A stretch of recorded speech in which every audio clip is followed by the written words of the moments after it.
지금으로부터 2000년 전 유대 나라 베들레헴에 천사가 나타났습니다. 베들레헴에 나타난 천사가 말씀을 하십니다.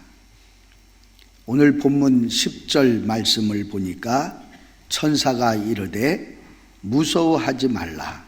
보라, 내가 온 백성에게 미칠 큰 기쁨의 좋은 소식을 너희에게 전하노라 라고 말씀을 하십니다. 자, 그러면 오늘 10절 말씀에 온 백성에게 미칠 큰 기쁨의 좋은 소식을 너희에게 전하노라 라고 말씀을 하고 있는데, 온 백성에게 미칠 큰 기쁨의 좋은 소식이 무엇일까? 그것은 예수 그리스도의 탄생입니다. 믿습니까? 예수 그리스도께서 이 세상에 태어나신 것, 그것이 이 세상에서 최고의 큰 기쁨의 좋은 소식입니다. 예수님은 이미 예언된 베들레헴의 땅에서 태어나셨습니다.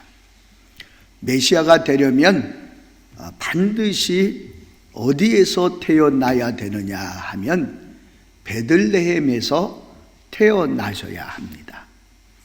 왜 메시아가 되려면 베들레헴에서 탄생해야 하느냐 하면은 메시아의 탄생은 이미 유대 땅 베들레헴이라고 미가서 5장 2절에 예언하고 있기 때문에 메시아가 되려면 반드시 베들레헴에 태어나셔야 합니다. 다른 곳에서 태어나는 것은 메시아가 아닙니다. 자, 그러면 예수 그리스도가 탄생하신 베들레헴은 어떤 의미를 가지고 있을까? 베들레헴은 첫 번째 슬픔의 마을입니다. 창세기 35장 19절 말씀부터 20절 말씀까지를 보게 되면 야곱이라고 하는 사람이 나옵니다. 야곱이 외삼촌 라반의 집에서 20년 동안 종으로 살다가 고향으로 돌아갈 때에 어디에 이르게 되느냐 하면 베들레헴에 이르게 됩니다. 베들레헴에서 그의 부인인 라헬이 해산의 고통이 너무나 심해가지고 베냐민을 낳다가 그만 세상을 떠나게 됩니다. 야곱이 슬픈 마음으로 라헬을 위해서 묘비를 세웠는데 그 묘비를 세운 곳이 어디냐 하면 베들레헴입니다. 야곱은 베들레헴을 지날 때마다 누가 생각나느냐 하면 그가 그토록 사랑했던 부인 라헬이 생각이 납니다. 베들레헴은 나에게 슬픔을 준 곳이다 라고 늘 기억하면서 야곱은 살아가게 됩니다. 그래서 베들레헴은 성경의 슬픔의 마을로 처음 등장을 하게 됩니다. 베들레헴, 슬픔의 마을이라고 하는 의미가 있습니다. 그리고 두 번째는 베들레헴은 구원의 마을입니다. 베들레헴, 그러면 생명의 떡이라고 하는 그러한 의미가 있습니다. 그래서 요한복음 6장 35절 말씀을 보니까 예수께서 가라사대 내가 곧 생명의 떡이니 내게 오는 자는 결코 줄이지 아니할 터이요 나를 믿는 자는 영원히 목마르지 아니하리라 라고 말씀을 하십니다. 예수님은 생명의 떡이고 그리고 영생의 떡입니다. 그래서 예수 그리스도께서 이 세상에 오신 목적이 무엇이냐 하면은 영생을 주시기 위해서 이 세상에 오셨습니다. 예수님을 믿지 않는 사람은 영생이 없습니다. 영생의 반대는 영벌인데, 영벌은 영원히 지옥에서 벌을 받는 것을 영벌이라 그렇게 이야기를 합니다. 여러분, 우리가 신앙생활을 하면서 지옥에서 영원히 벌을 받는 것 우습게 여겨서는 안 됩니다. 그리고 세 번째, 베들레헴은 생수의 마을입니다. 사무엘하 23장 14절부터 16절 말씀까지를 보게 되면 다윗과 블레셋과의 전쟁을 하게 됩니다. 그런데 전쟁을 하던 다윗이 어떤 마음이 있었느냐 하면은 내 고향 베들레헴에 가면 우물이 있는데 그 우물 안에 있는 물을 마시고 싶다라고 하는 생각을 다윗이 갖게 됩니다.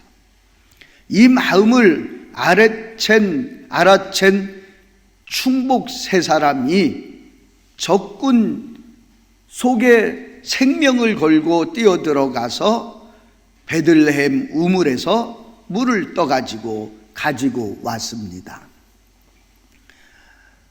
부하가 떠온 이 물, 다윗은 도저히 마실 수가 없어가지고 하나님께 부어 드렸습니다.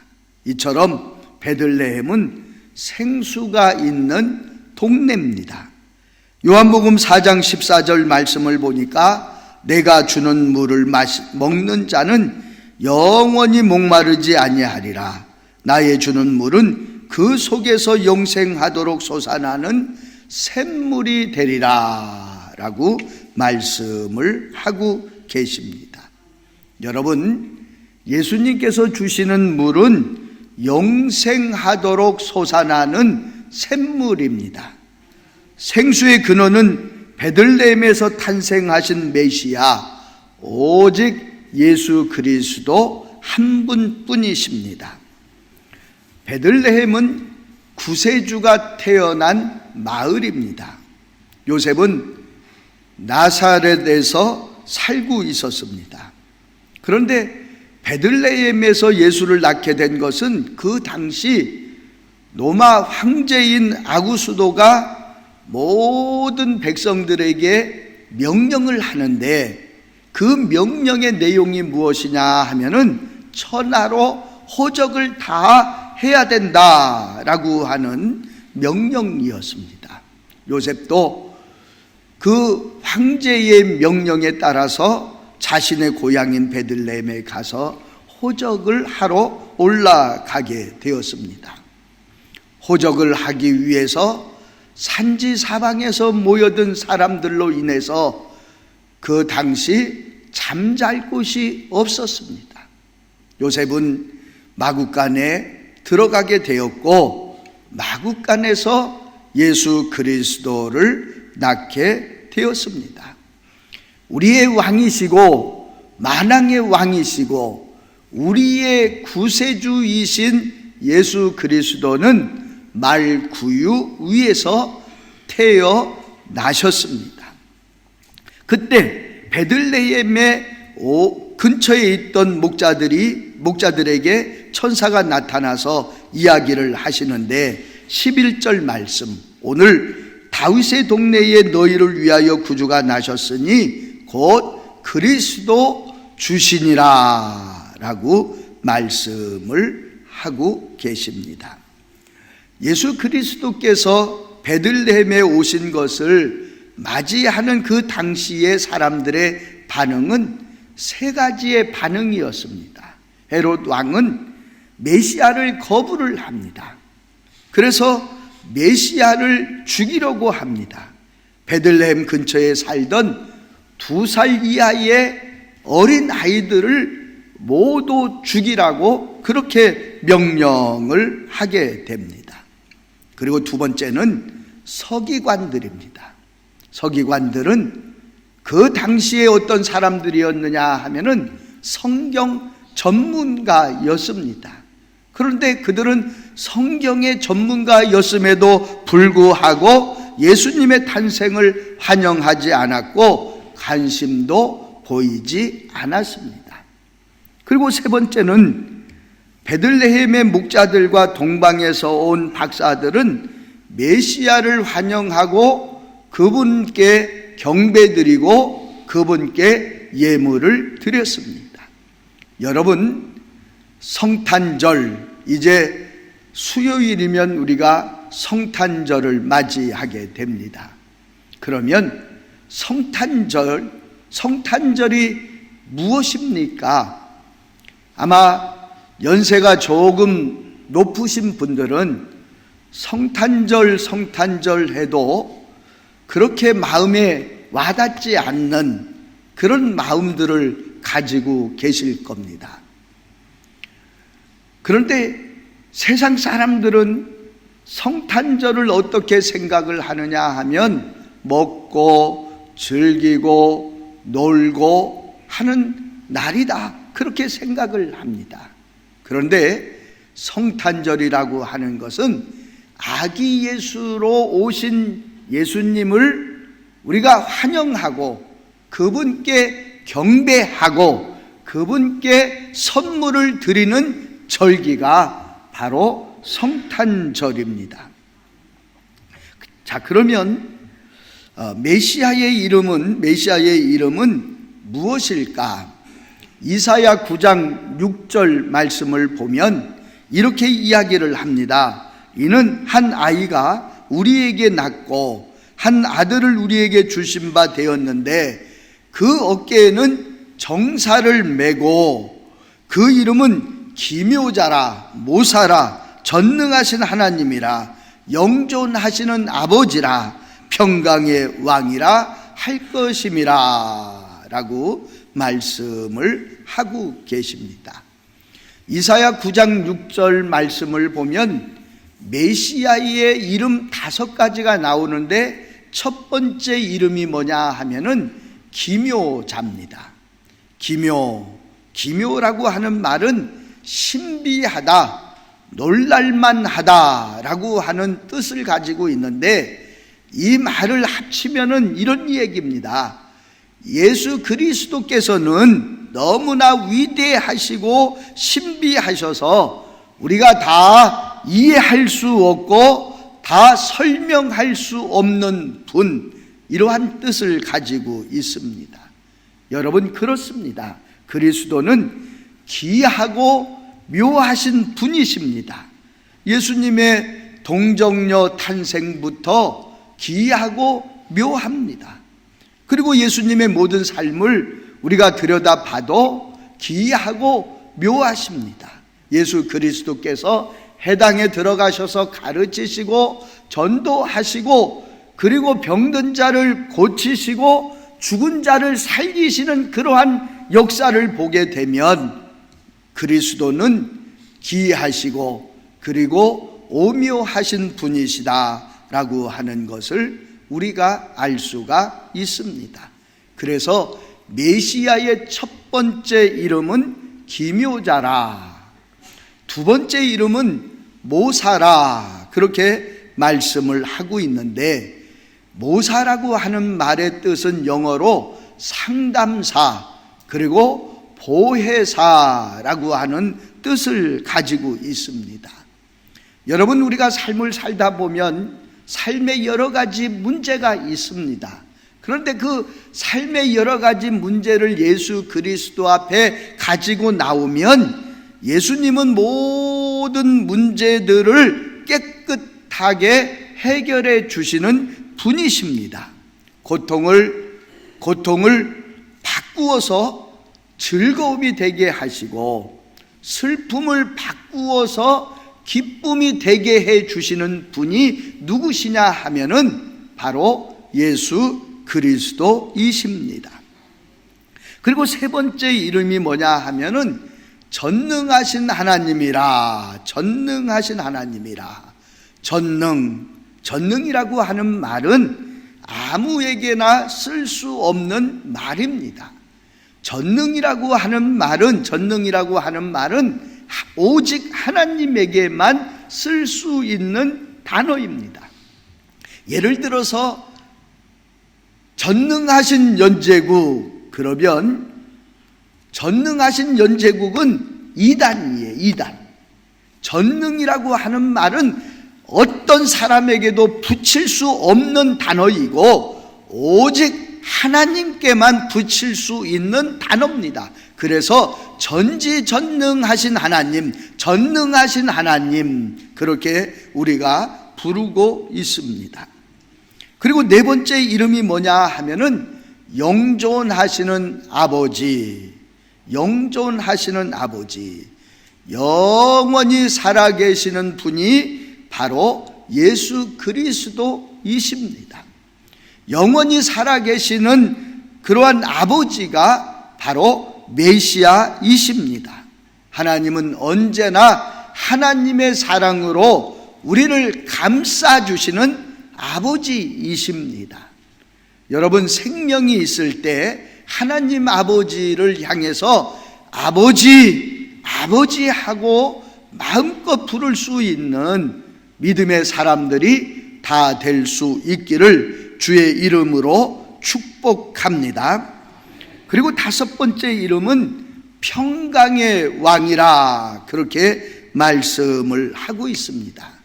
평강 그랬는데 평강이라고 하는 말이 무엇입니까? 평강이라고 하는 것은 마음의 평안과 육신의 강건을 가르쳐서 평강이라, 그렇게 이야기를 합니다. 요한복음 14장 27절 말씀을 보니까 평안을 너희에게 끼치노니 곧 나의 평안을 너희에게 주노라. 내가 너희에게 주는 것은 세상이 주는 것 같이 아니하니라. 너희는 마음에 근심도 말고 두려워하지도 말라라고 말씀을 하십니다. 왜 우리 마음이 불안할까요? 왜 우리 마음이 늘 초조할까요? 왜 여러분 마음이 초조하죠? 왜 마음이 늘 불안하죠? 그 이유는 예수 그리스도를 제대로 모시지 못했기 때문에 그렇습니다. 예수 그리스도를 제대로 모시지 못했기 때문에 마음이 늘 불안하고 마음이 늘 초조합니다. 제자들이 배를 타고 갈릴리 바다를 건너가다가 한복판에서 풍랑을 만나가지고 거의 죽게 되었습니다. 그때 예수 그리스도께서 일어나셔서 파도야 잠잠하라 라고 말씀하셨을 때 파도와 바람이 잔잔해지는 놀라운 역사가 일어났습니다. 여러분, 예수 그리스도를 바로 모시면 마음의 불안도 사라지게 되고 예수 그리스도를 바로 모시게 되면 나라의 풍지풍파도 사라지게 될 줄로 믿습니다. 교회도 마찬가지입니다. 한국 교회 안에서 여러 가지 어려운 문제들이 일어나고 그리고 교회 안에서 싸움들이 일어나는 교회들을 들여다보면 그 안에서 신앙생활을 하고 있는 성도들이 예수 그리스도를 제대로 모시지 못해서 그러한 풍지풍파가 일어나는 것들을 볼 수가 있습니다. 여러분, 우리 마음에 예수 그리스도를 올바로 모시면 풍지풍파도 잔잔하게 될 줄로 믿습니다. 여러분, 예수님은 평화의 왕으로 이 땅에 오셨습니다. 예수님은 우리를 구원해 주시는 구원자로 이 세상에 오셨습니다. 예수님은 구세주이시고 예수님은 구원자이십니다. 우리를 구원해 주시기 위해서 이 땅에 오셨습니다. 자, 그러면 진정한 구원이 무엇일까? 예수님은 가난한 자를 구원하시려고 이 세상에 오셨는데, 가난한 자에게 구원은 무엇일까? 가난한 자에게 구원은 부요입니다. 예수님은 우리에게 축복을 주시려고 이 세상에 오셨습니다. 영국이라고 하는 나라는 한때 해가 지지 않는 나라였습니다. 그런데 이 해가 지지 않는 나라를 만든 사람이 누구냐 하면 빅토리아 여왕입니다. 그가 18살 때 여왕이 되었는데, 그가 여왕이 되고 첫날 밤에 하나님 앞에 무릎을 꿇고 성경을 펼쳐놓고 하나님 앞에 기도를 합니다. 이 하나님의 말씀대로 이 나라를 다스리게 하옵소서, 그렇게 기도를 했습니다. 그리고 빅토리아 여왕은 나라에 어려움이 있을 때마다 하나님 앞에 기도하고 지혜를 얻어서 나라를 다스려 나갔습니다. 훗날 인도의 정치 지도자들이 와서 빅토리아 여왕을 향해서 질문을 합니다. 뭐라고 질문을 하느냐 하면, 영국을 세계 경제 대국으로 만든 비결이 무엇입니까? 하고 물었습니다. 그때 빅토리아 여왕이 성경을 펼쳐 들고 이야기하기를, 영국을 경제 강국으로 만든 비결은 이 책 안에 있습니다. 바로 이 책입니다. 성경을 펼쳐 들고 인도의 정치 지도자들을 향해서 그렇게 이야기를 했습니다. 여러분, 한 아이가 태어났습니다. 한 아이는 하나님께서 우리에게 주신 하나님의 독생자입니다. 그분은 만왕의 왕이시고 그리고 구세주로 이 땅에 태어나셨습니다. 그분은 기묘자로 오셨고, 그분은 모사로 오셨고, 전능하신 하나님으로 오셨고, 영존하시는 아버지로 오셨고, 평강의 왕으로 오셨습니다. 그분께서 지금 저와 여러분을 향해서 말씀하십니다. 수고하고 무거운 짐진 자들아, 다 내게로 오라. 내가 너희를 쉬게 하리라. 수고하고 무거운 짐진 자들아, 다 내게로 오라. 내가 너희를 쉬게 하리라. 라고 말씀을 하십니다. 여러분, 이 성탄의 계절에 우리를 고통스럽게 하는 슬픔, 아픔, 그리고 멸시, 천대, 질병, 실패, 그 모든 것들을 예수 그리스도의 거룩한 보혈의 피로 깨끗하게 씻어버리고 마음의 천국을 이루며 예수 그리스도와 함께 즐거워하며 예수 그리스도의 영광을 위해서 살아갈 수 있는 부역교회 성도들이 다 될 수 있기를 주의 이름으로 축복합니다.